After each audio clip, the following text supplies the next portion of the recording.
is Rich, and this is Rich Talks Records, episode 8. And in this episode, we will be covering Iggy Pop's avant-garde new wave period, beginning with New Values and ending with Zombie Birdhouse. So I am a very big fan of this era, and I have a lot to say about these albums, as I tend to do about most things.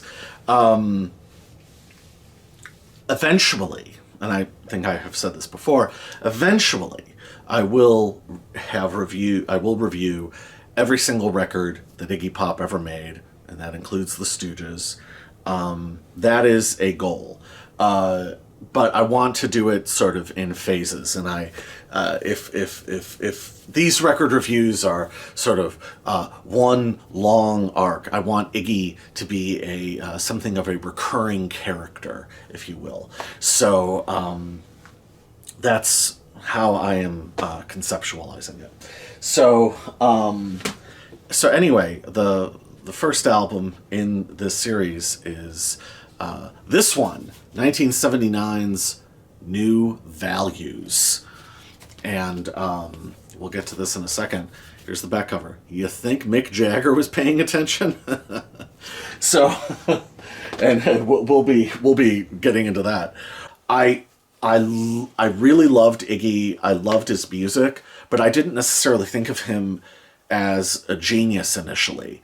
And he has talked about the fact that like the Stooges were written about, like the first Rolling Stone review of the Stooges was, music to when you're driving around to get cheeseburgers or something. And, Iggy has talked about the disparity between the perception and the reality. And he's like, he was like, we were all vegetarian. They were all macrobiotics, and they were like listening to Harry Parch and, Ravi Shankar and stuff. Like, they weren't like these degenerates, or they maybe had one foot in that, but they had this, Ron Ashton's, the riff on what is it, 1969, that comes from, is it Tribal Gathering or Dolphin Smile on the Notorious Bird Brothers record? Like, so, you wouldn't think of side 2 of the Notorious Bird Brothers as being the birthing ground of this music, So, I kind of, unfortunately, I was very silly and didn't really get the full depth of Iggy's genius until, like, I had listened to him for several years. It unwound before me. And even, like, I remember reading an interview that he did in Mojo magazine in, like, the spring of 96, and being struck by how smart this guy is. Like, I that might have been one of the first interviews I ever read with him, of his, and Jesus Christ, like, oh my God, this guy's brilliant, and I was surprised by that. And I should not have been, because he's not like some caveman who dragged himself out of the primordial ooze at all. So, Iggy is a genius. He's just he's an extremely not pretentious Midwest genius. So, it took me a while. Like I said, I was dumb enough to not get it. And as much as I love the music. And I will say, before I get into anything else, I'll also note that I think Iggy, along with Frank Zappa and John Lennon, I think is one of the artists, is on a short list of artists, John Lydon too, where the interviews can be as good as the records, and at times can be just as rewarding as the records. So it's interesting, because Iggy, he's a hell of a talker and a hell of a thinker. And I absolutely love the guy. And how can you not revere him? Like, how can you not revere him? So anyway, New Values First of all, cool, idiosyncratic cover, and then this absolutely gorgeous minimalist, and this doesn't show up on camera, I'm sure you've seen it, but this hyper close-up, kind of, I would imagine, modeled maybe on the first Public Image album, but, you know, you can see every pore and just the light eye makeup. Again, slight sort of touches, slight affectations that, I know the Stooges dolled up a little bit, but I feel like there was a lot less of that with the Stooges, certainly the Ron Ashton era. And so again, this version, this just would have been a straight up used record that I bought a long time ago. And this is the inner sleeve with the participants. The significance of this photo I'll talk about in a second. But this is when Iggy was signed to RCA. By the way, who did this record belong to? It belonged to Mr. Willie. Mr. Willie! If you're out there, Mr. Willie, who the hell are you? I got your record, Mr. Willie. Was Willie his last name, or was, like, is that a nickname? Like, I've always wondered about Mr. Willie. But Iggy had, you know, the Stooges had fallen apart, and, you know, Iggy had been, found his way to David Bowie, or David Bowie found his way to him, or whatever. They were living in Berlin, shared a flat together, and Iggy was on RCA, which was Bowie's label. Broke away from Bowie, and the contract with RCA also ended. So at this point, Iggy signed to Arista Records. So at the time that he was on Arista, so, you know, people talk about Clive Davis, and people, you know, and Clive Davis is responsible for a lot of not terribly great music getting out into the world. However, there was a time in the late 70s where Clive Davis truly was subsidizing the arts. He had Iggy, Patti Smith, who would have been around, had already been around for a couple of years, and Lou Reed. He signed Lou Reed after Lou Reed and RCA parted ways. So he had Iggy, Patti, and Lou Reed all at the same time. That's amazing. So this would have come out at the like when Lou Reed was doing the Bells and Patti Smith was doing Wave. Pretty cool. So say what you want about Clive. The man bankrolled some phenomenal art. This album is almost impossible not to like. I can't imagine that there's a soul on the planet who likes rock music in any sort of way who would hear this and not enjoy it. I can't fathom how one wouldn't. I also can't fathom how this album wasn't a bigger hit.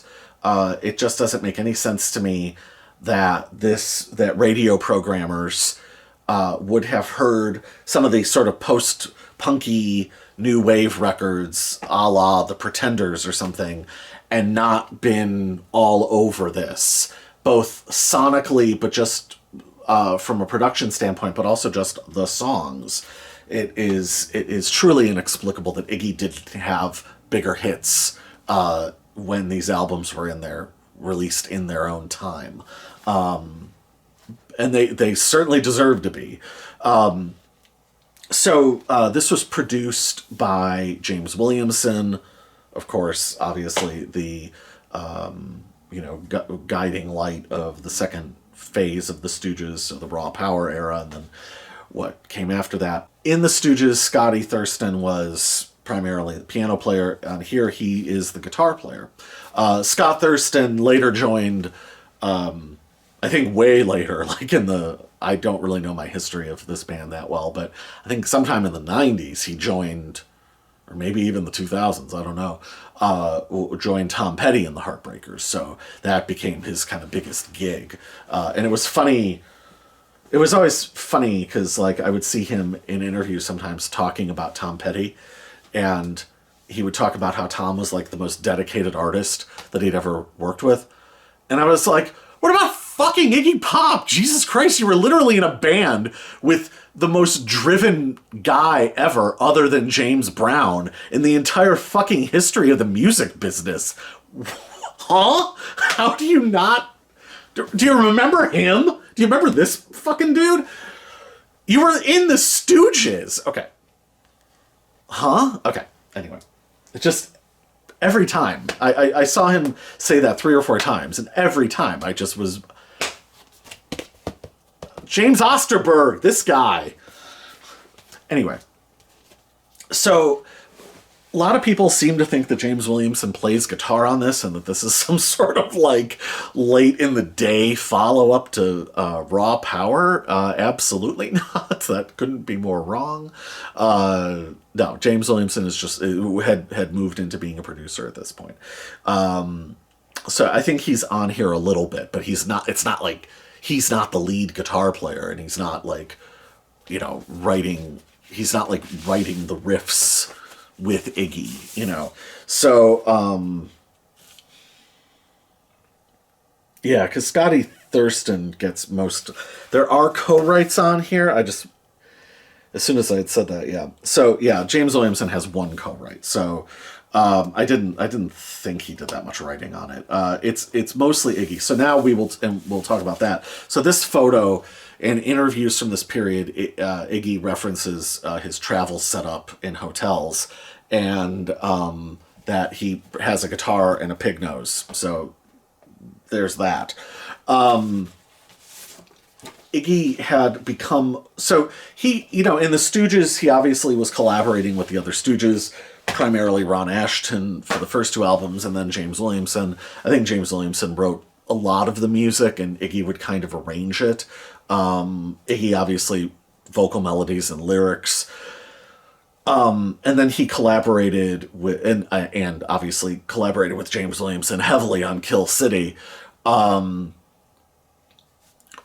there was the Bowie period where there was, again, a hell of a lot of heavy collaboration. You know, and The Idiot was almost exclusively Bowie's music with Iggy's melodies and lyrics, more or less. So...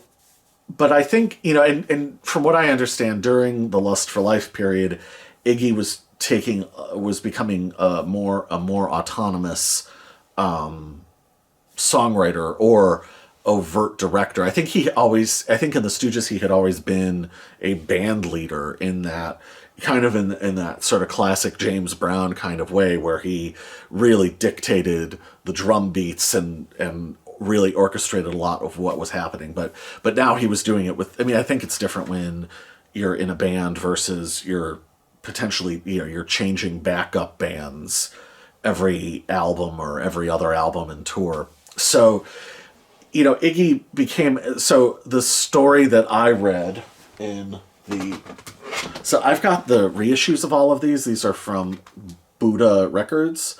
So Buddha Records also at this time had reissued the Lou Reed albums as well from the Arista period. There's that great photo.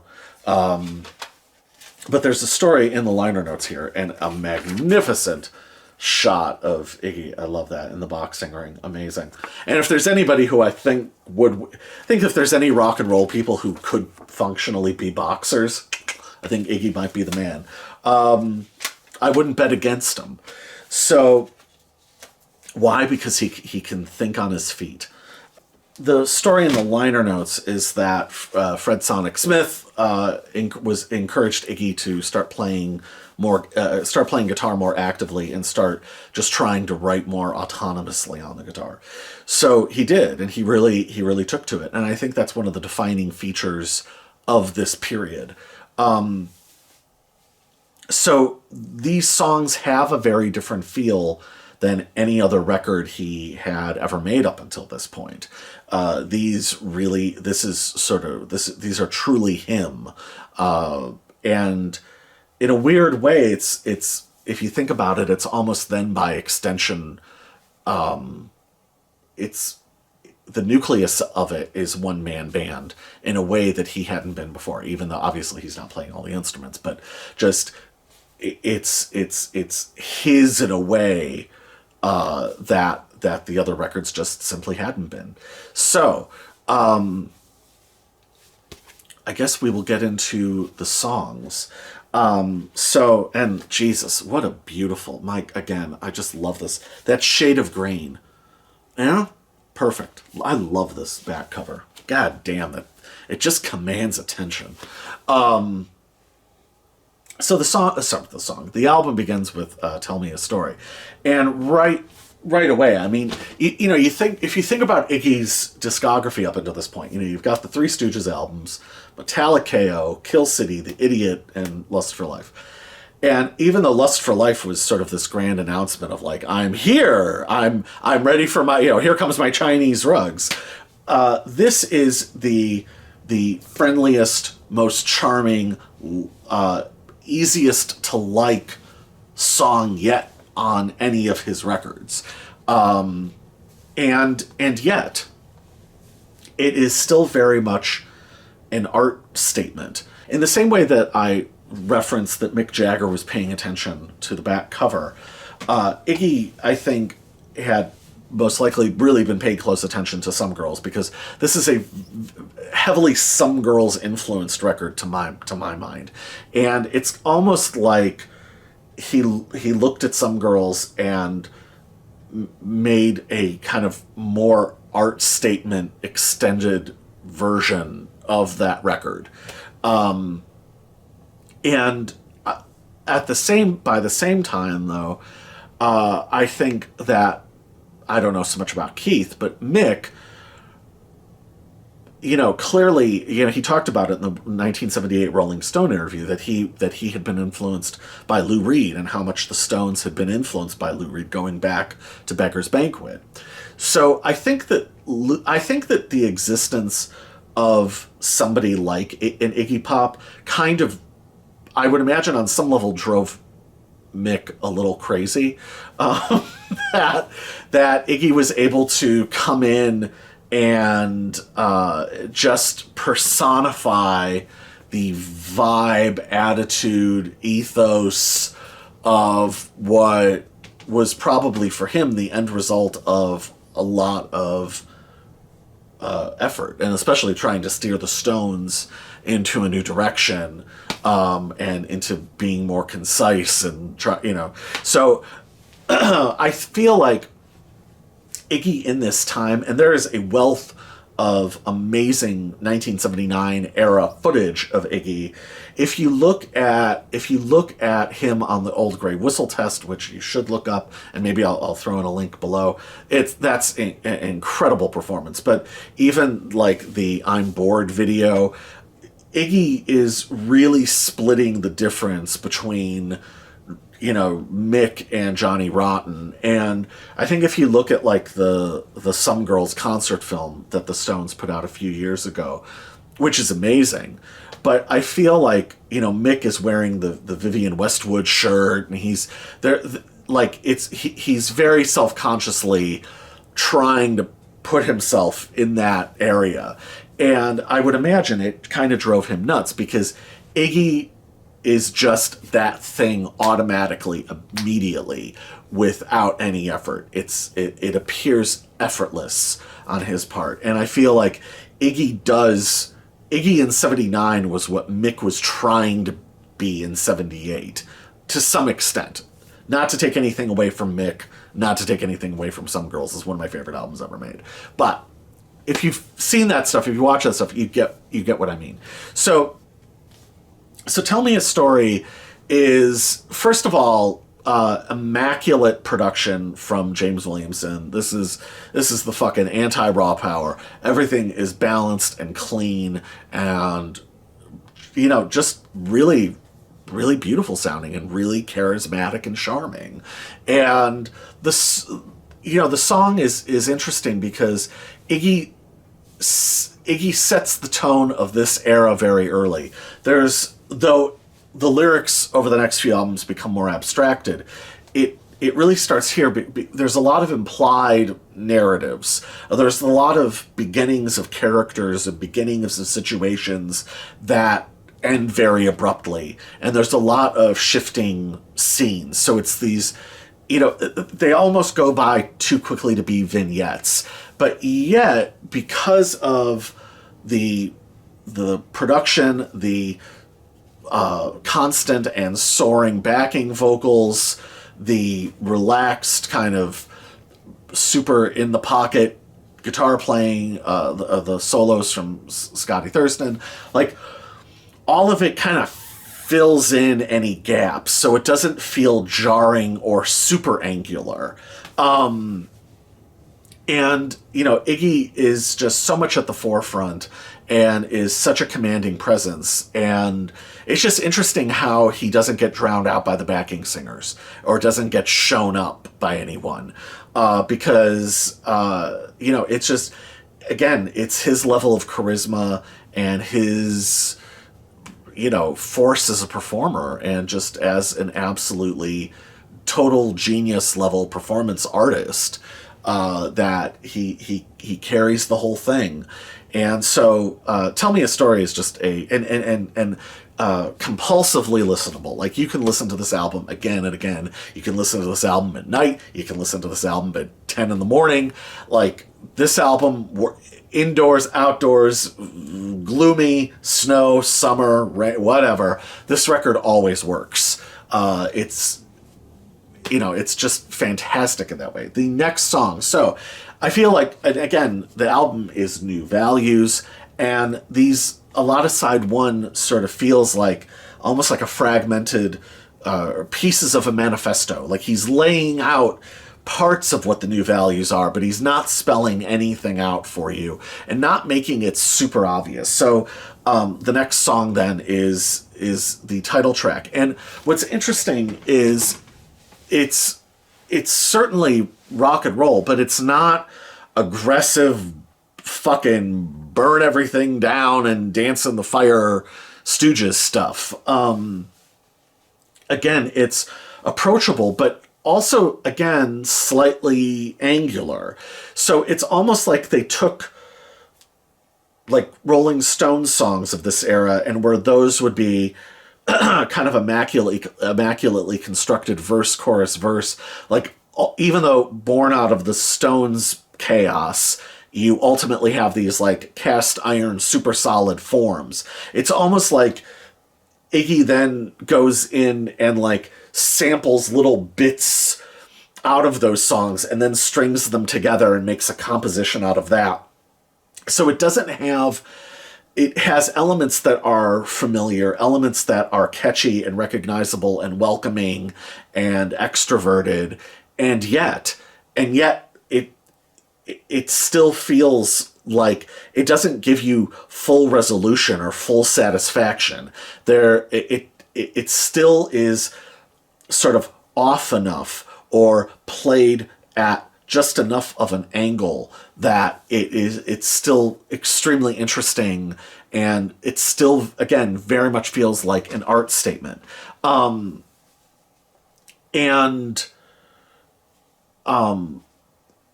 There is sort of a weird kind of, I guess, synth solo, and Iggy then does some like talking through a bullhorn. But again, it's fragmented, interesting lyrics that where a lot is implied and not much is spelled out. And then we get into, again, a true mission statement. Girls. Now, you compare this song to, let's say, Some Girls, where there's, again, it's like fully written out, and there's a through line, and the raunchy stuff is really raunchy, and it kind of hits you in the face of, oh, they're being transgressive and they're being bad boys, right? Girls, there's a lot of, again, it's fragmentary. He's talking to this girl, and she's someone he can confide in, but then that stops, and then it's on to a different girl, and and all these great throwaway lines that are in no way throwaways. That's part of the genius of them. Some have beautiful shapes. I want to live to be 98. That's fantastic. And, again, it touches on things. It touches on the fact that he's got a lot on his mind and he needs to spill it out, but he doesn't again, he doesn't like give all the way into talking about that. And then you get to the end, which is, if you really think about it, like one of the most lascivious rock and roll verses ever, where he gets into like the summertime and the cotton is high. And, and he implies that he's going to hit on the girl's mom. He implies that he's going to go after the mom too, and that like he'll smooth it over, like it'll be okay. Like he's gonna be spending time with both of them, right? So it's super lascivious, but not spelled out in a way where you're like, oh, that's super raunchy. Like, but it's very raunchy. It's awesome. It's beautifully, wonderfully, truly rock and roll. Then more mission statements. I'm bored. And again, another, it seems like it is a normal rock song. It seems like it's like not as nuts as Funhouse or something. And yet it's all sort of at angles, and it's just herky-jerky enough. And he tells you all the things that he's sick of, but it's wide open enough and fragmented enough that, again, he's not sort of fully committing to anything. And so, he's looking for new values, even, and nothing comes his way. But he's still very much working out what these new values are, and he desperately does not want to be bored. So we've had kind of a series of tightly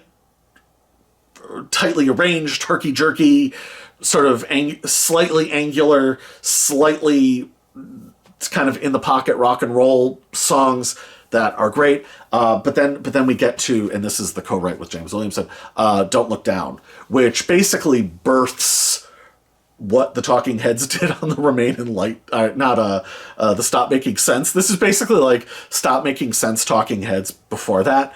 And it's incredible. It's the chorus of the backing vocals. What are their names? The Alfonso sisters.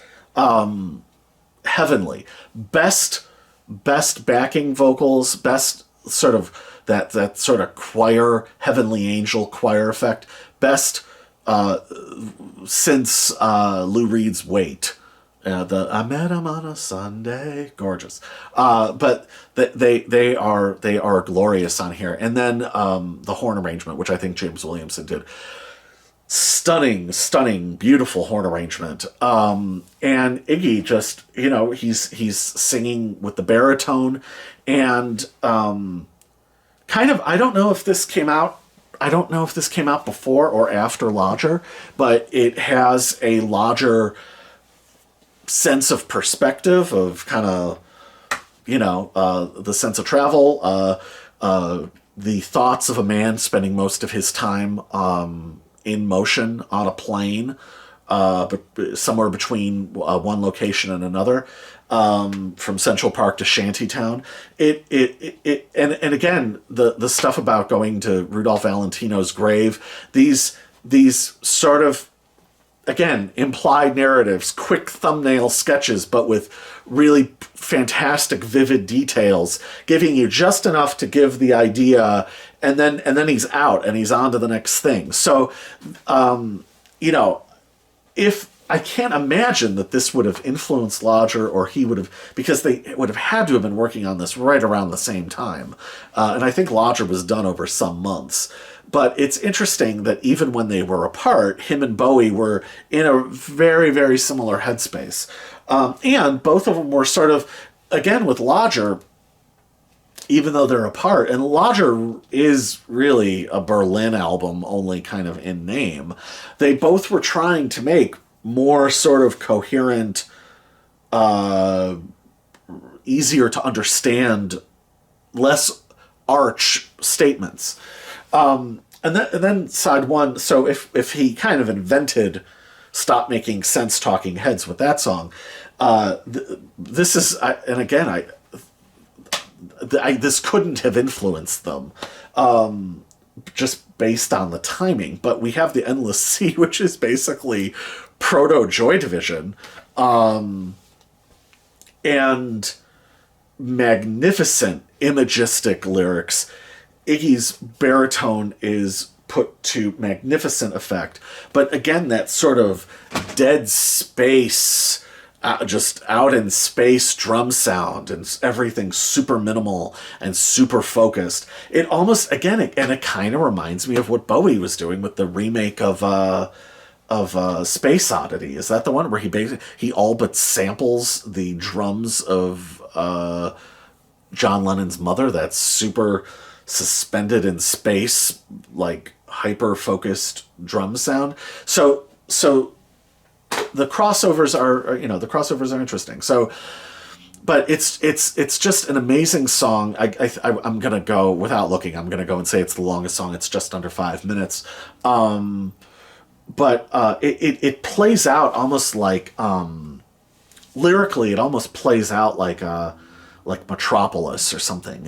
You feel like you are watching this incredible, futuristic for the time film from like the 30s, and very, very high contrast and stark, magnificent. And the synth arrangements are beautiful. Again, super minimalist, super focused. Every note counts. Gorgeous. And it's an amazing way to end side one, that you've had these little short herky-jerky statements and then it becomes more expansive, yet keeping the same tone. So far we have a magnificent album. And then we flip the record over. All right. So we flip the record over, and we very much go back to the continuation of the amazing, wonderful, charming, herky-jerky rock songs with one of Iggy's greatest statements of purpose, 5'1", which has become a staple of his live shows. It's a more sort of fully arranged, compositionally filled out version of the songs on side one. It is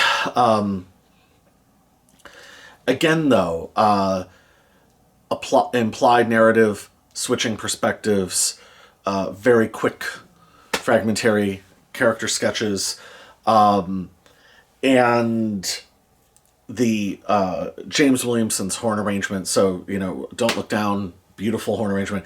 Even better one on this, because it fully fleshes out what the guitars are doing, and fills out the harmonic range in a really interesting, really cool, inventive way.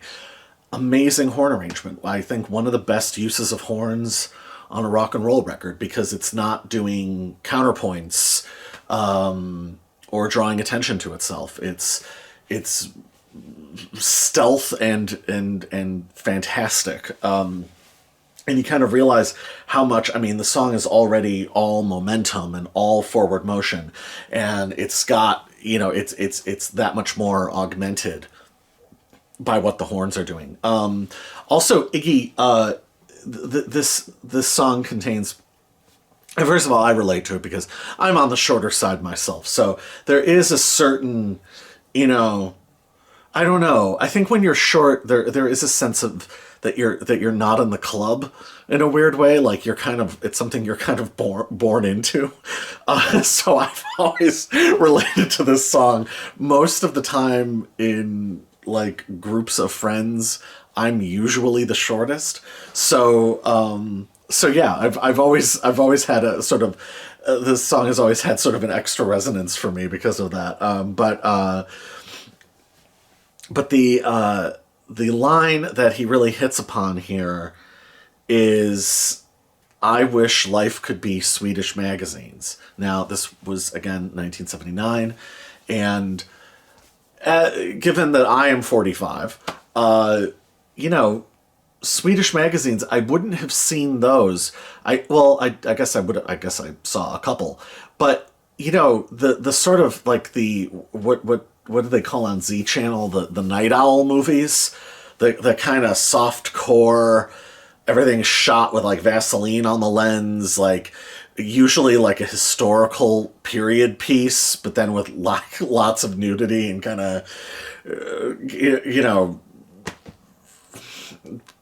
not like they weren't like going to show anything serious happening, but they were going to like imply things. There would be a lot of strategic placements of like potted plants, but you would, and you would see stuff like that, and or again, especially with the period piece stuff, a lot of like women in antique tubs, or like a woman riding, like barely, like, material barely clinging to her heaving bosoms as she rides a steed at dawn, and like, so, like, again, another weird resonance, because those were like my first real images. I mean, I would have seen that stuff when I was like 5 or 6. It just incidentally, like flipping channels, because we had the Playboy channel. And, like, so even though I wouldn't like watch the stuff for like longer than 2 seconds, it gets in there. And, I've always had a soft spot for that style and that look, and women being presented that way. And so the I Wish Life Could Be Swedish magazines is sort of it's like the noble id request, unrealistic, unfulfilled request of life that you have before, I don't know, I think before you age out of it and you actually get your real priorities together. So that is a spectacular line. I'm going to say, I think it's one of the greatest lines in the history of rock and roll. I wish life could be Swedish magazines. Like that, and then that is just, yeah, it's a big part of, I mean, I've aged out of a lot of that kind of acting out, but,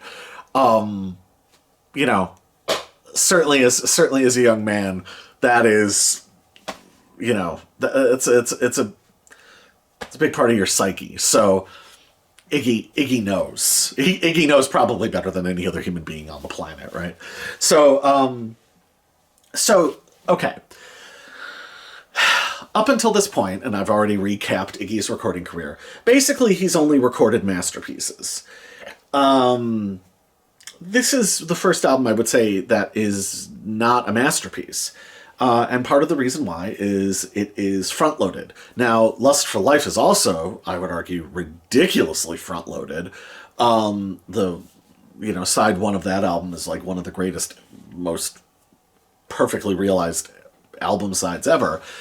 But then sort of side 2 kind of carries it through with enough great songs, but just enough attitude and just the sound of the record and the joy and the expansiveness of the players and the sound of the players.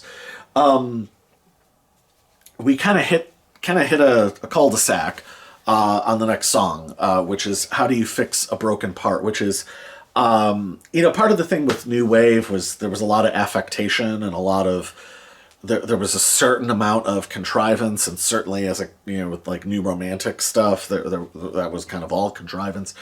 I think this is, as much as you can look at the clean construction, the way the visual for this record for me has always been, if you've ever seen any documentaries or any photos of Halston's all mirror, all window office, like that's how a lot of this record sounds.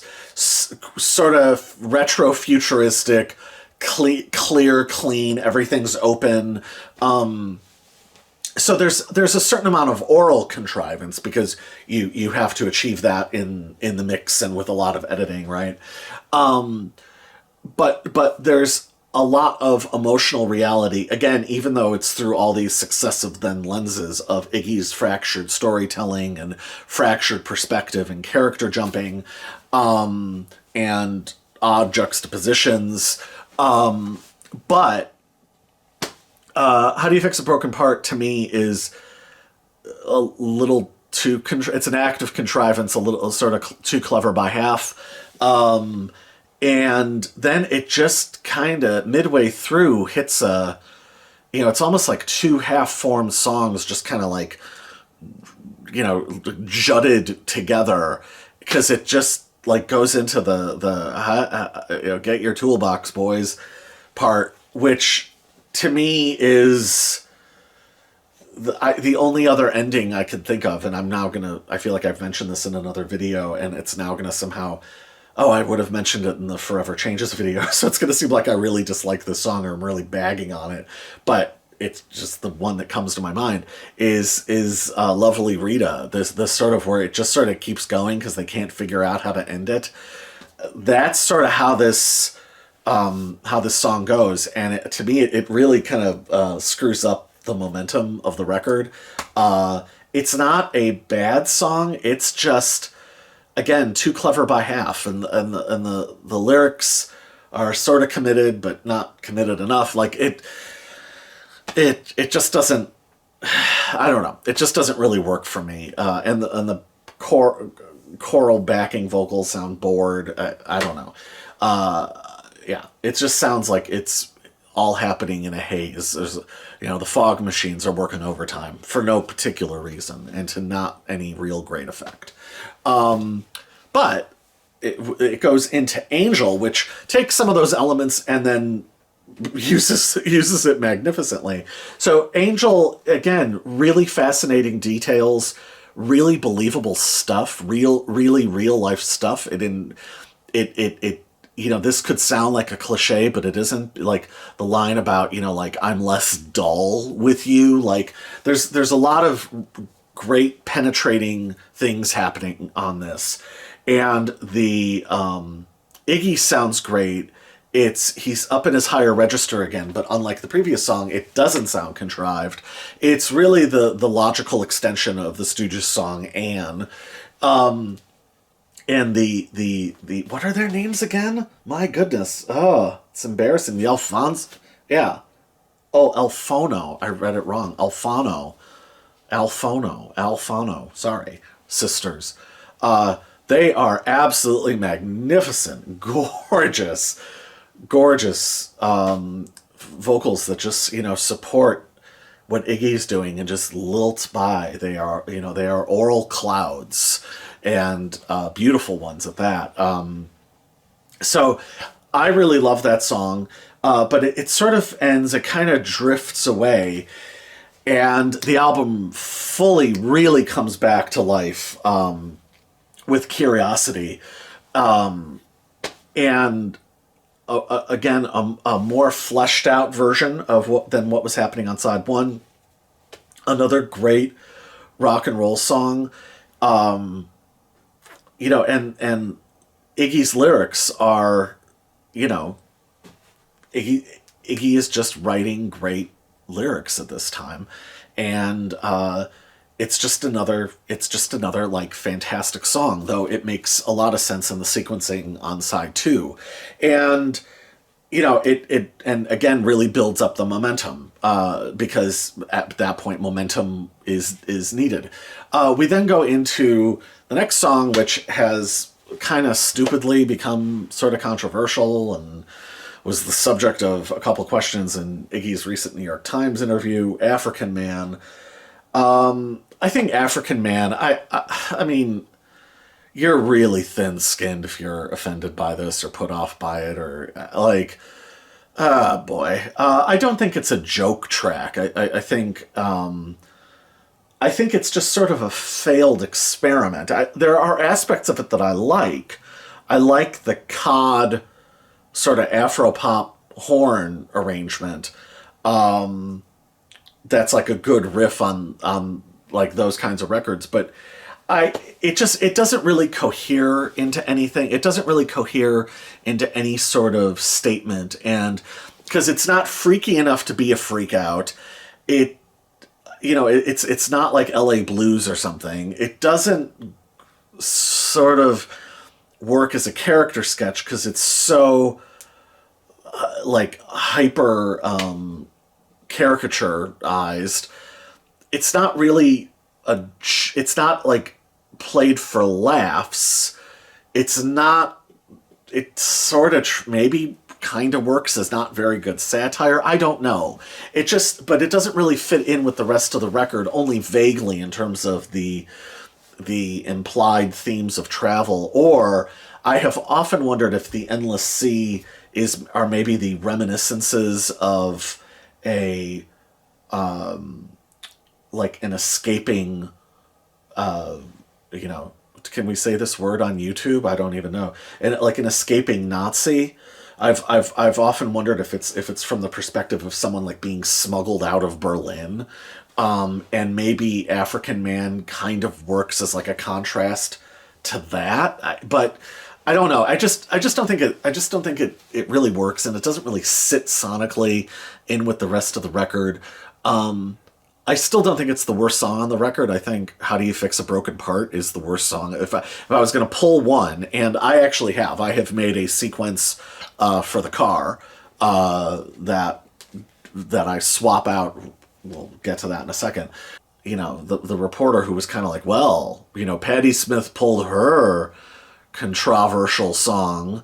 Are you going to pull yours? I don't think it is. Like, come on. There's like, I'm sorry, but if he pulls that, like, these are really pathetic times. Like, I just think it's too odd and too idiosyncratic to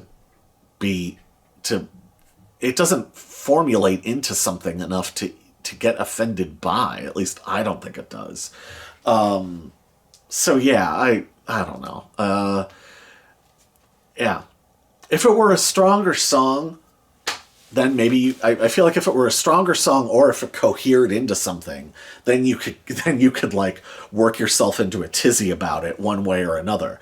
But what it results in is me kind of being like, and because I feel like the song is kind of, so I don't know. There's lots of things to actually get offended by in this world, and there are all sorts of grotesque, terrible things that happen to black people in America and in Africa to get actually offended by. So I think wasting your time getting offended by this, come on. You know, there's lots of horrific things that have happened in Africa. It's an entire continent, people. You know, so yeah, you know, I think it's more about priorities. I think you know, you should be offended by endless corporate wars, not offended by songs on albums from the late 70s.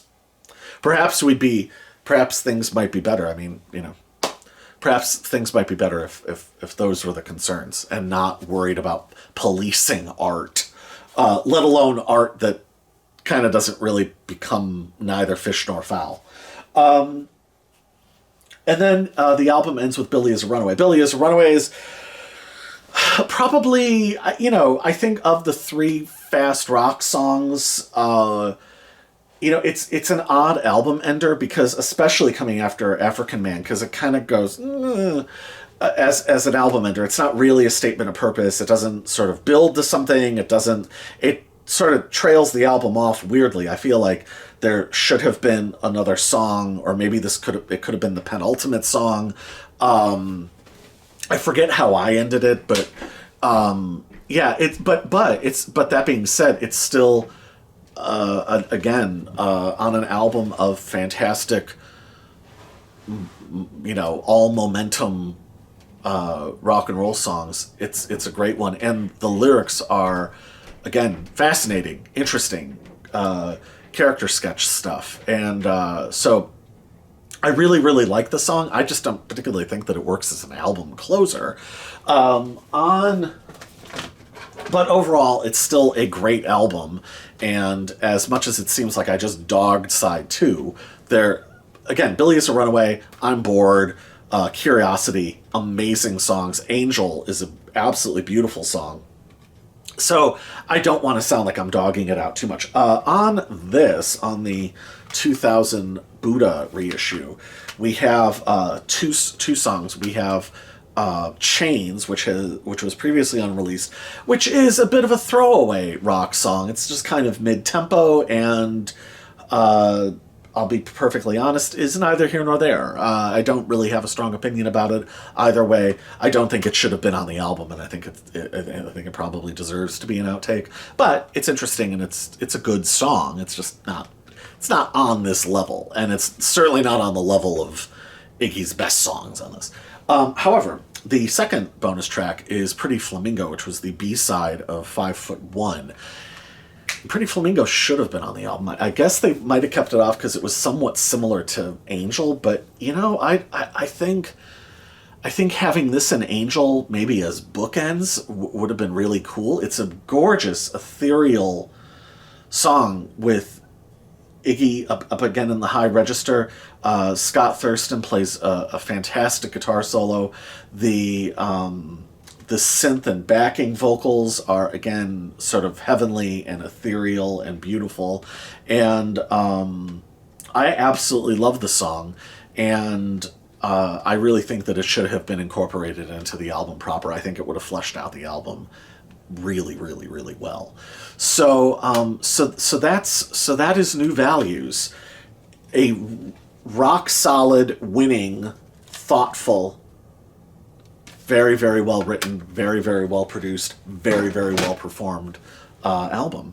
And maybe not a masterpiece, but right up there. And again, Iggy giving himself all sorts of new tools to work with, and new personas, new attitudes, new values, new sounds that he can explore. So there's some fantastic interview footage of him from this period out on YouTube that I would recommend watching, and that Old Grey Whistle test. Whew, incredible. So Iggy, again, had built up, had made a winning album that people really liked. The one interview from him from '79 in Canada, where they're interviewing the Canadian kids, that I have to link. That is awesome. Totally watch that.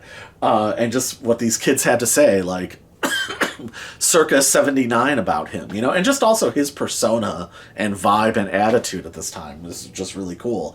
Because he knows he has a good record and people like it. And he's playing, he's always an amazing live performer. So, that goes without saying. But, he had put together another band. And this time, there's no Stooges. There's, but James Williamson was not on the road. And now there's no Bowie. But he still put together an amazing band. So, on to the next record. All right. So, in 1980... Iggy Pop released his next album, Soldier, his second of the 3 albums for Arista. If New Values was far more on the new wave side of things, Soldier, and first of all, Jesus, look at this album cover. My God, isn't this one of the most badass, awesome album covers? But it's just as good. The back cover, with Iggy wearing what appears to be red, either like pajama pants or sweatpants.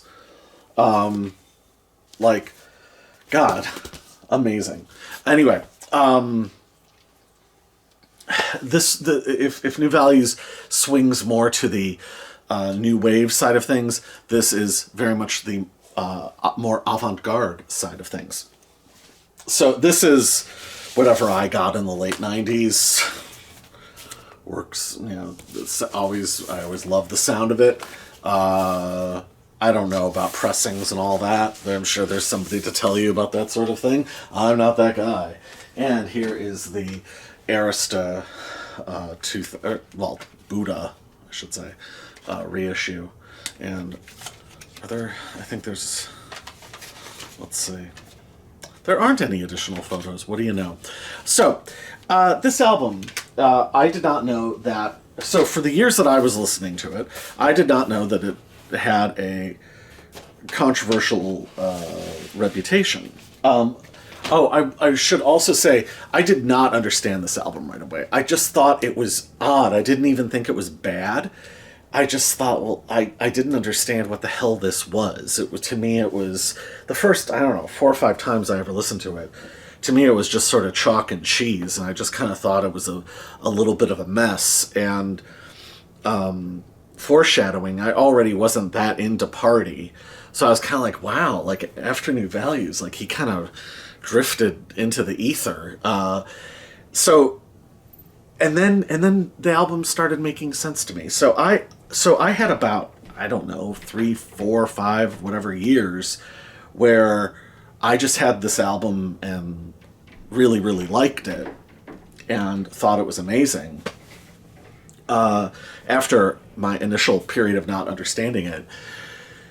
And then I read the Paul Trenka book, Open Up and Bleed, which is kind of the major biography of Iggy. I don't know.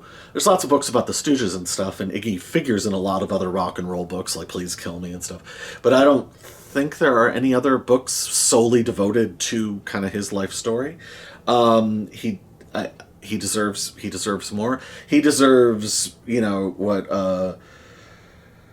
deserves what Jimmy McDonough did with Neil Young, and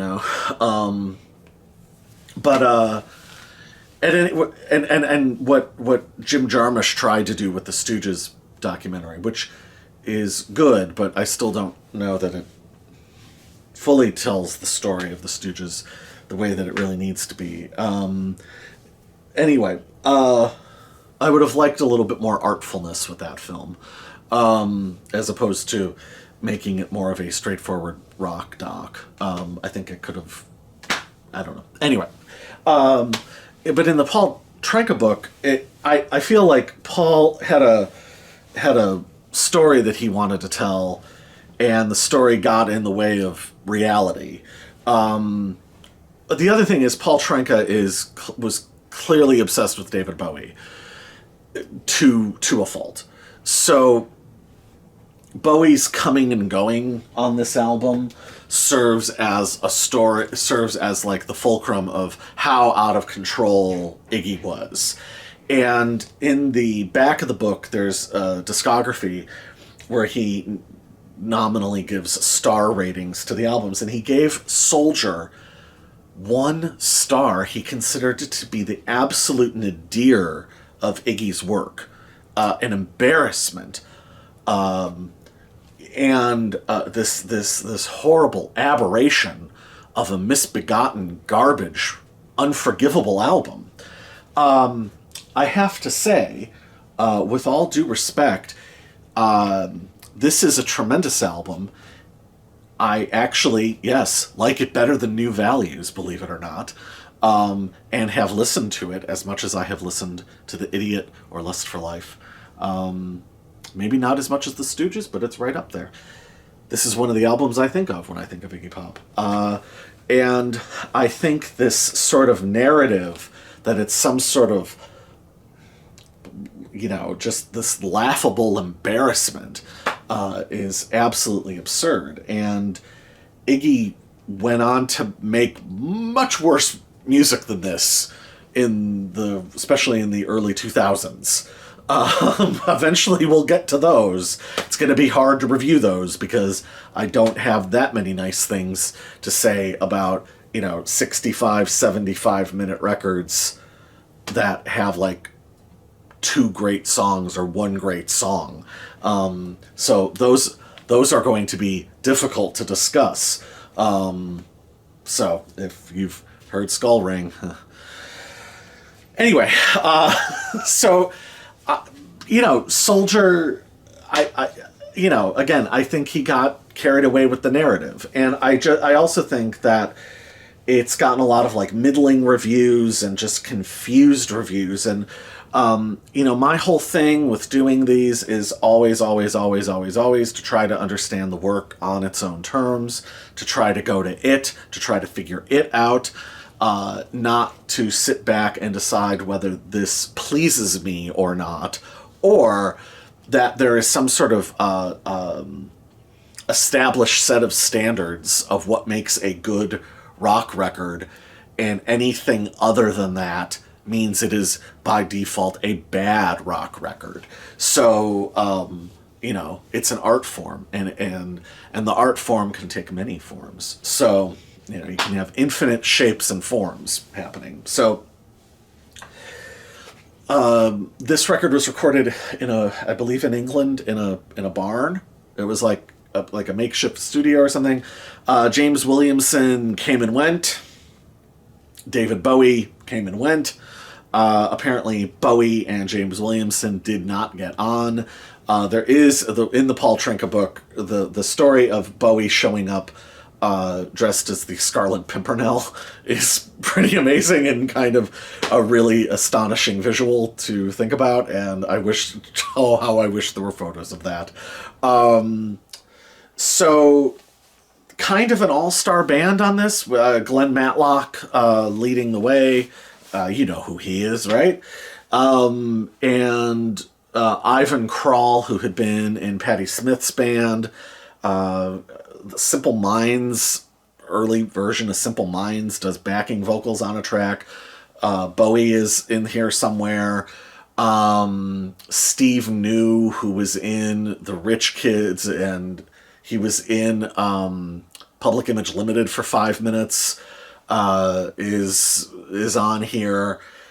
Supposedly a guy who was in XTC is on here. So it's kind of sort of a makeshift punk supergroup that is not in any way a punk record, or, well, not a punk sounding record, certainly not by what people in 1980 would have thought was a punk sounding record. So there are also, the other thing that's weird is there are also two different running orders of this record. The original running order, which is here and here, is the good one. The weirdo bunk-ass 1991 running order, there was apparently a reissue in 91, has a completely different sequence that really jazzes up the record in an unflattering way. I just think it tells a different story. It's not necessarily a bad story, but it just doesn't work. It just doesn't work as well. Especially side 2 it just doesn't make a ton of sense. It is, I forget who said this.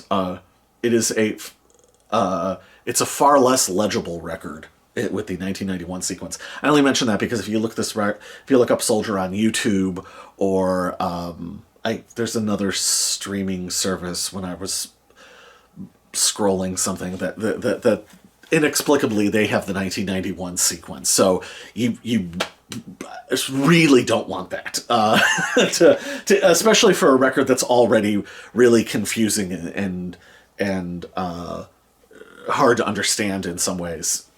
You want the actual sequence. So I'm just going to be consulting the sequence on my phone because I forget things, and also to be able to say kind of with impunity who wrote what. So the album begins with Loco Mosquito. It's super demented. It's almost like, it's almost like Surfin' Bird or something. It's like a completely demented garage rock song with lots of sort of goo-gaw keyboards and backing vocals, and it's very, very, very sort of trivial sounding, but it actually really isn't. There's Iggy, so the last record had a certain amount of historical references, to the Roman Empire, and I touched upon some of that a few minutes ago. There was still at least implied narratives. This is where Iggy really gets into weird juxtapositions, and the fragments become even more fragmentary. And that is kind of the hallmark of his lyric style at this time. And I think that he really introduces an element on this record in particular where it's almost like he goes out of his way to use words that normally wouldn't be used in rock and roll lyrics, to almost as like a conceptual kind of experiment to see if he could work them in and pull it off. So I feel like Loco Mosquito sort of throws down the gauntlet early, and it's a self-consciously silly, self-consciously ridiculous song that kind of dares you to hang in with it.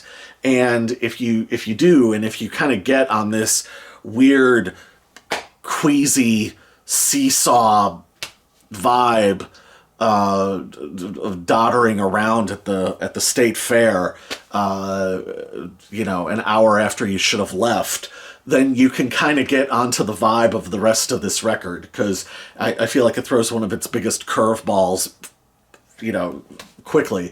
And also, I mean, for God's sake, I mean, I think the last record, in Lust for Life, where Iggy trying to be more presentable and more like give you something that you might understand as enjoyable rock music, that's clearly fucking gone. But again, that's also part of the power and part of this record, and part of why I think it's so intriguing.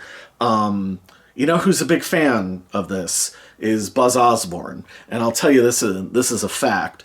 If it's good enough for Buzz Osborne, then it is good enough for you and me. So Loco Mosquito is just a completely insane, bonkers song. Beautiful video with Iggy with like the sheer shirt, and I think he's got like a red leather jacket. Like it's a super kind of on the cheap video, but it looks awesome. So that's the beginning of the record, is this demented carnival thing. And then it goes into a... oh, that's the other thing I should mention. So this record doesn't have a lot of guitars on it. The weirdo theory, it's strange how weird mixes always get blamed on some sort of power move. And the power move was that Bowie had hit on Steve New's girlfriend, and so Bowie mixed it out, mixed the guitars out. Well, number one, did he also mix Ivan Krall's guitar out? There's two guitar players on this, and Bowie was out of there by the time this was mixed. Long before this was mixed. What in God's name are you talking about? Like, how did Bowie do a revenge mix when he wasn't there to do it? So this record has a really weird production that is sometimes sort of all instruments to the fore, and then with Ambition, it's kind of everything is sort of stripped back, and I don't even know what the keyboard sound is. I mean, it's keys, but I don't know what that is. I don't even know how you would really describe it, other than it also kind of sounds weird and carnival-esque. But Iggy's voice is mixed way, way, way out front, and it's kind of dry ice atmospheric in a way that sets up the rest of the record. But Ambition is interesting because, first of all, the thing you notice is, as opposed to the bonkers lyrics and weird juxtapositions and narratives that go by like a freight train, these are fairly straightforward, coherent lyrics, because it's a Glenn Matlock song, and I wonder if Glenn wrote it for Iggy as a statement of purpose and as a statement of support, and as something he thinks that Iggy should be singing, because that's kind of how it feels. I would be surprised if it wasn't written specifically for him to sing.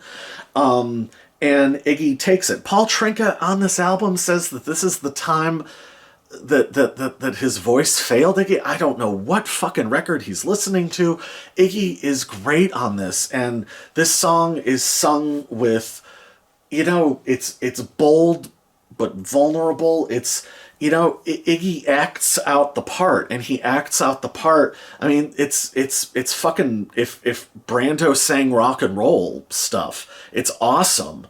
And Iggy's, he's not the fearless 22-year-old. He's a guy who's taken some punches and is still there, and is still doing it for the right reasons. And it's a beautiful song, and Iggy sings it great, and he sings it with guts and conviction and total emotional honesty. So I love ambition. So, and as he advises towards the end, don't lose yours. Like, fucking right on. And then we get into, so if that was the imagined statement from Iggy, then we get a real statement of purpose from Iggy, and that's knocking him down in the city. Which, again, because of the washed out guitars and all the open, empty spaces, I I love it sonically because it's not an obvious rock song. It doesn't drive you in obvious ways. It's also as a melodic construction, it's wonderful. And Iggy's voice is kind of multi-tracked and sort of smoothed out, and he sings parts of it in his higher register and harmonizes with himself, and other times is just doubling. But basically, he kind of invents, and I never put this together until a couple of years. Somebody said it on a fan message board that I saw. He basically invents the vocal style of Perry Farrell. Listen to Nothing Shocking. Listen to Had a Dad and Pigs and Zen, and then listen to Knocking 'Em Down in the City, and you tell me where Perry got that phrasing and Perry got that vocal layering from.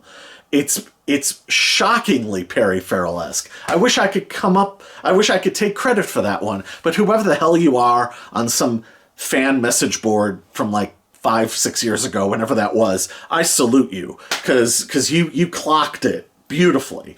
It's an awesome song, and again, just a really cool statement of purpose. So, and great throwaway lines. Like, again, this whole period, it has such great little poetic fragments throughout it, that I think the mosaic effect of all of these songs then adds up to a larger portrait, both across the albums, but then across this entire sort of 4-album era. So then the album takes a turn. And this is the song that Bowie was involved on. And that is Play It Safe. Play It Safe is a really, really strange monologue with gang chant vocals in the background. But weird, because those are the Simple Minds guys, like weird London street tough, like ruffian gang chant vocals. And again, weird open spaces. It's bassy, it's synth heavy, and Iggy sort of, again, Iggy's historical breadth. He references the Eisenhower military-industrial complex speech, and then parlays that into talking about criminals and apparently there was a verse that was cut out about Johnny Bindon. But what is there is still amazing, and it's just this compelling, odd drama that is funny. I mean, any song with Splish Splash, I Was Jim Jones is funny. But pointed humor, pointed, purposeful humor. And it's not funny for the sake of funny, and it's not novelty music. And it's weird. It's weird smatterings of the past flashing before in a neon smoky haze. And it's a magnificent piece of art and a really weird construction, but then it only gets weirder. So Get Up and Get Out is really, I mean, now we're basically in like a Sam Fuller movie. Like it's again smoky and hazy, and now it's all that empty space is now filled with saxophones, and it's a riff on the old Motown R&B song Leaving Here, but Iggy extrapolates it out and touches upon Betty Davis, which again, it feels like a smoky 40s noir, 50s noir, stumbling around the city. So there's a lot of stumbling and a lot of haze and fog and smoke and blinking neon and reflections in puddles and stubbed out cigarettes and broken glass bottles in the street. And that's what this song really is. Like it's staggering to and fro trying to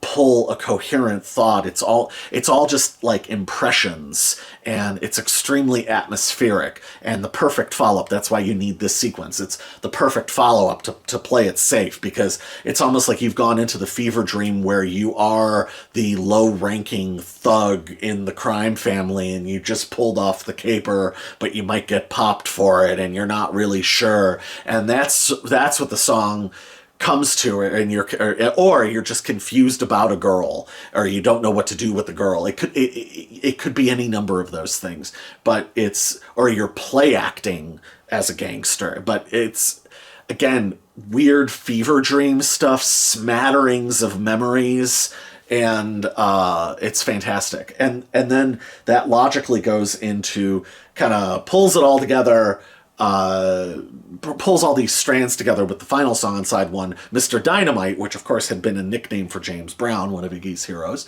and should be one of your heroes, should be one of everyone's heroes, because he's fucking James Brown. But Iggy here turns it into, who is Mr. Dynamite? It's kind of like, who is Joker Man? Like, is Mr. Dynamite a president gone mad? Is he just some sort of boogeyman? Is he a power-mad despot? Is he Franco? Is he Mussolini? Is he Papa Doc? Is he Idi Amin? What is, or some horrific combination of all of the above? What is he, and who is he, and how is he able to strike? The music is a direct continuation of the previous song, with great brass, great trumpet interludes, and these songs, but especially this one, the last three songs of side one, really kind of stagger along at a weird, unsure, sort of drunken pace, and again, what is Mr. Dynamite? Is it all in his head? Again, weird fever dream stuff, weird abstractions of American memories from the middle of the century. Fever dream Midwest stuff. The horrors of having to hide under your desk, or not hide, but having, nuclear drills where you crouch under your desk. I feel like this is the music of the people who were raised in that milieu, after they've grown up. So great stuff, cinematic stuff, right? Beautiful. And extremely artistic, extremely idiosyncratic, extremely creative. How, in God's name, could you give this 1 star? What is he thinking? So anyway, New Values was a little bit front-loaded. Still some great stuff on side 2. But Soldier so far has been really, really cool and interesting if you kind of get on its vibe and you're willing to kind of ride along with it in this weird sonic movie that you're kind of being pulled around in. But will the pace continue? You flip the record over, and is it as front-loaded as New Values? See, all questions. You flip the record over to side 2, and you flip the record over, and the first song, we actually have a little bit of album cohesion. The first song on side 1 and side 2 are, sort of mirrors of each other, I suppose. Again, demented, weird, refracted versions of like 50s, late 50s or early 60s, like what would have been called frat music. Dog Food, featuring super compressed, compacted, way the hell in the background guitars, but that leaves open space for just this kind of demented, I don't even know what it would be, like the music that that would be playing in a lounge at a GI stopover in 1961. I like, or almost like a parody of like New Orleans R&B. Weird stuff. But again, intriguing and interesting and cool and good. But the lyrics are almost like, and Iggy's performance is almost like the guitars. It's compacted and reduced, and again, really weird, purposely kind of ugly, reductive lyrics. But again, little touches about like, like the rich I fear, like moments of social commentary. But again, it's this sort of almost like, kind of like how Loco Mosquito is this sort of demented take on music from another time. This is the same thing. As much as, you could point with Iggy Pop, as much as you can point to the influence of Jim Morrison or Mick Jagger or James Brown, as much as you can point, as much as he's Jim Morrison, he's also Screamin' Jay Hawkins. There's also this sort of like weirdo theater performance art thing with him as well. And I feel like it's almost like it's almost like postmodern Screamin' Jay Hawkins or something. I love the song. I remember like Lester Bangs like hated it. Like, I think it's really cool. And again, especially if you think about Iggy at that point in 1980,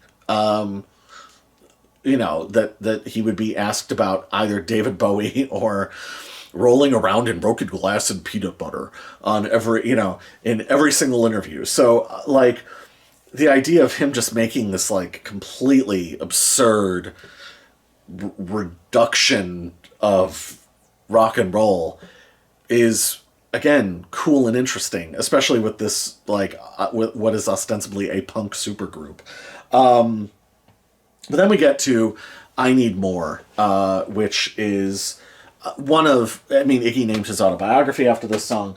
It's like one of his greatest songs. Apparently, his analyst from UCLA, when he was in the psych ward at UCLA, said that the lyrics were a masterful depiction of that frame of mind and being unhinged and just that mind state, that ideation. The music's written by Glenn Matlock. And again, the weird compressed guitars shoved off into the background opens up the space for Glenn's. First of all, the song is like a great kind of strut. Like it is. If it doesn't have the actual confidence, it's like faking the confidence really well. And Glenn's bass is awesome. Like it's like the best bass line on the record. And he again, lack of guitar, rock opens up the rest of the space. Iggy was used to having weird productions. Have you listened to The Fucking Idiot? Does that sound like a normal record? Does Raw Power sound like a normal record? Does the First Stooges album sound like a normal record? No. So why, in God's name, is it, it's not rocking enough? Like, get the hell out of here. It's rocking if you know how to hear it, right? Right. So, like, come on. Like, people, like, limited little minds and ability to hear things. It's so frustrating. So anyway, so like all that open space allows Glenn Matlock to come to the fore, as he should, because he's fucking great, right? And the lyrics are incredible. Also, Iggy's voice is kind of like stubbed out cigarette, kind of burned out, gruff, growly, but does it not suit the song? Does it not suit the hard bitten wisdom of the lyrics? And speaking of the lyrics, weird juxtapositions, weird, weird, like, analogies and metaphors, and just, again, I mean, this period is just so rich with strange illusions and strange images and strange juxtapositions, and it avoids the obvious, it avoids the cliche like the plague, and more mustard, pickles, and relish in the middle of, you know what I mean, or that the middle eight with the everybody ought to love their job, and have an exciting future on the fat of the land, like these odd, like, well, wait, what is he talking about? But just that sense of I need more is, I think, for certain people, and I am one of them. There's the Johnny Thunder song, "It's Not Enough." I made a mix CD of just those two songs, like, whatever it was. I think it was it 11 times 1 11 times, so it was 22 songs. I used to listen to that constantly on to and from work. The "I Need More, It's Not Enough." And I think that when you get into certain states in your life, especially I think once you've lived a while, and your not excesses, but the extremes of your behavior, and the extremes of what you are willing to put up with around you, and how you assimilate all of that into living your life. When it's not exciting or romantic or cool, or, like, where you've aged out of it being cool or exciting or romantic, and you really are just trying to figure out how to bridge all of your instincts and your wants and your needs, and you're doing the much more difficult work of actually becoming an adult, because you have now lived too long to die young.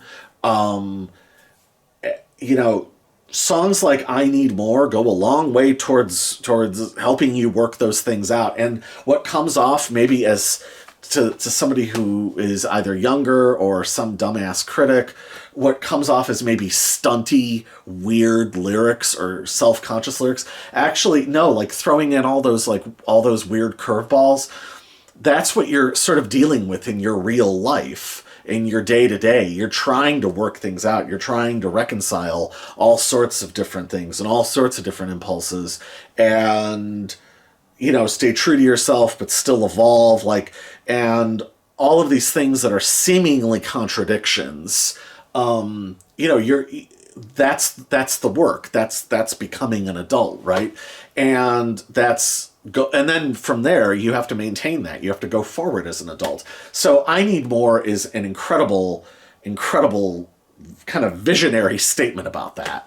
And, so yeah, it's like, it's not "I want to be your dog." You know what I mean? Because he's not the bored man of his early 20s in 1969. Like, this is where he is now. And yet it's a statement that goes forward, so you can still listen to it and still get things from it, even after you live through those weird, wonky periods of your adulthood. It's an amazing song. It's an amazing song. And Iggy is, I have no idea how you could think that Iggy's voice let him down on this. I feel like Iggy sounds great because he sounds real. It's his version of what Jim Morrison's doing on LA Woman, except it's just for one song, and that's part of what's cool about it. He's adopting the persona and going through all the different all the different angles of that persona, but yet it's still real. He's an incredibly genius, high functioning performance artist, like, of the highest level. So, like, I think if anybody has earned the benefit of the doubt on this, it's Iggy, right? Right. So so then it gets even more real than "I Need More." There is "Take Care of Me," which, kind of like Knocking 'Em Down in the City, sort of comes off like a more normal rock song. But it isn't. I mean, there are touches of it that seem, it's melodically and structurally reassuring. Like the piano could be like something that would be on like a Springsteen record or something. Like there's the sort of galvanizing where we made it through the rain sense, but the lyrics are unbelievably real, and Iggy's performance is unbelievably real, and again his powerful baritone. And it features, I spent about 3 years of my life going through a, god awful divorce.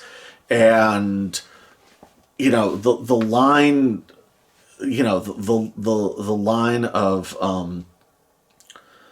like a laughing hyena run out of breath, I've shot my rocks off till there's nothing left. I mean, that was my life at one point. So, I mean, this record got me through a really, really unbelievably empty period of my life and confusing period of my life. So I had already had the record for like 10-ish years or whatever, but like, and as much as I had loved it before, I loved it even more,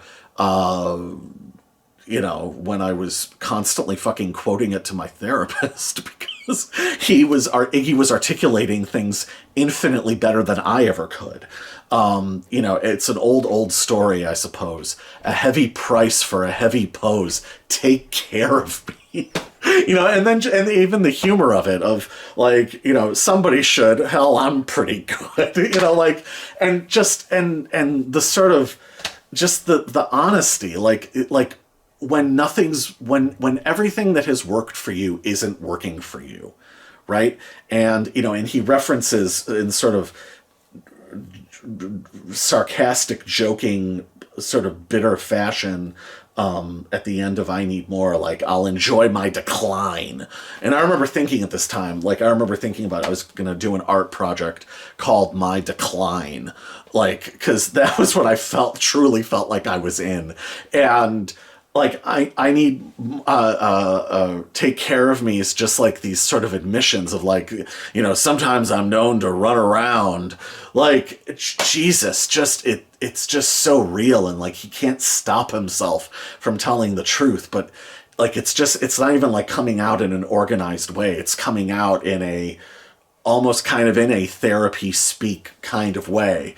But the point is, he's not going off in a blaze of excess, he's fucking figuring it out, and he's doing it with total fucking real rock and roll authenticity, and it's amazing. It's absolutely amazing. It's one of my favorite songs of his, and it's a song that I have played in my head probably thousands of times. As much as I've listened to this record, that song, I mean, goddamn, I spent 3 years, that was my song, because just this overwhelming sense of like, Iggy gets it, Iggy knows, and he does.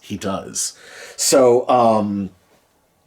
and then we get into, that's like, If I Need More is real, but also weirdly self-conscious and weirdly all over the shop.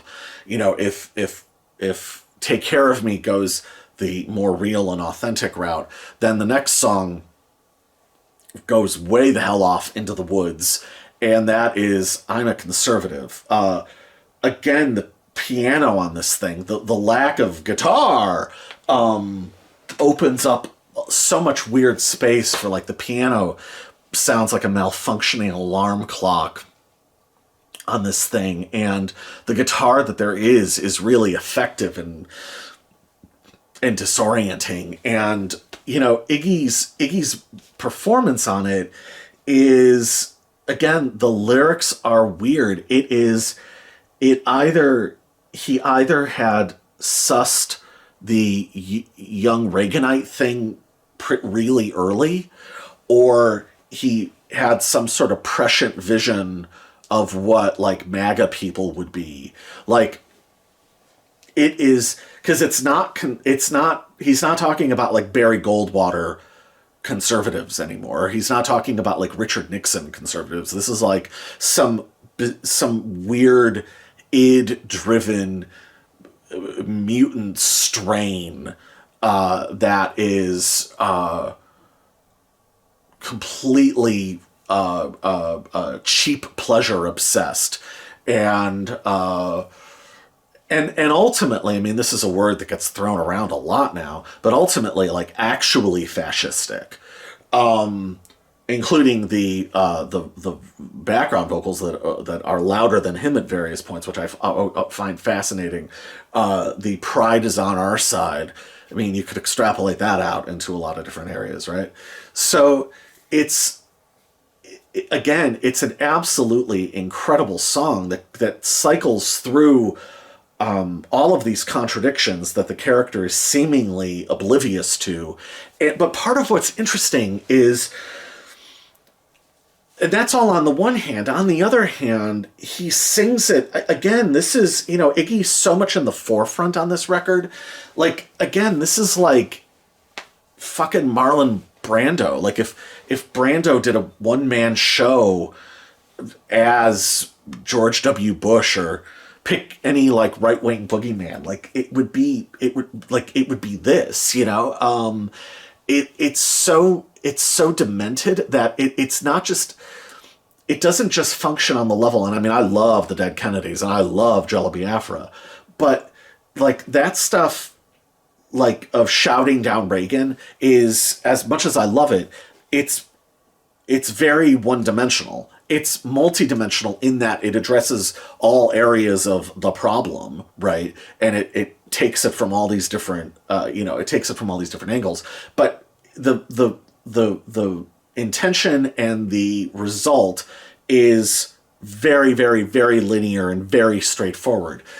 This, you sort of, I don't think you could play this as like a rah-rah, fuck you Reagan, or fuck you Bush, or fuck you Trump sort of thing, because there's a weird believability to it. There's a weird conviction to it. And as much as there are moments where it's obviously, vocally, it's obvious satire and obvious bluster, it's also deranged enough to make you think, well, maybe he thinks he is? Like, what is this?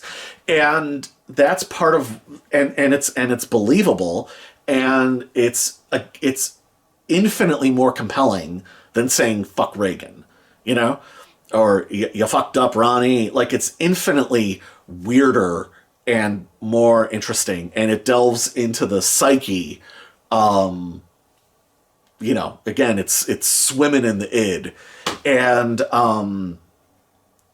without again going for obvious gestures, without going for obvious condemnation or even obvious satire. It's weird avant-garde satire. It's incredible. So one of my favorite songs by him. Yeah, I love this album. And then it ends. Jesus. It ends with like what is ostensibly, on the punk supergroup with the punk Godfather, and an absolute anti-punk song. If Chant was the sort of piss take on punk by Public Image Limited, this goes like 10 steps even further. So there's like one real guitar solo on this whole thing. I don't know which guitarist it is, but it's almost like an anti-guitar solo. There's a middle eight that seems to throw the whole thing backwards for a second. Like it's the musical equivalent of like one of the Godard Brechtian interruptive title card in classical music throw. It's there's like weird sort of throwback 1950s touches. It is. And again, Iggy's voice, this is an amazing vocal performance, because it is, again, it's super believable, but is it a piss take on punk itself? It's really, really, really hard to tell. The lyrics, but you also have no reason to not take the lyrics at face value, which is a really great summary of somebody summarization of somebody who's an asshole and has it coming to him. But again though, weird. You're gonna look like watercress.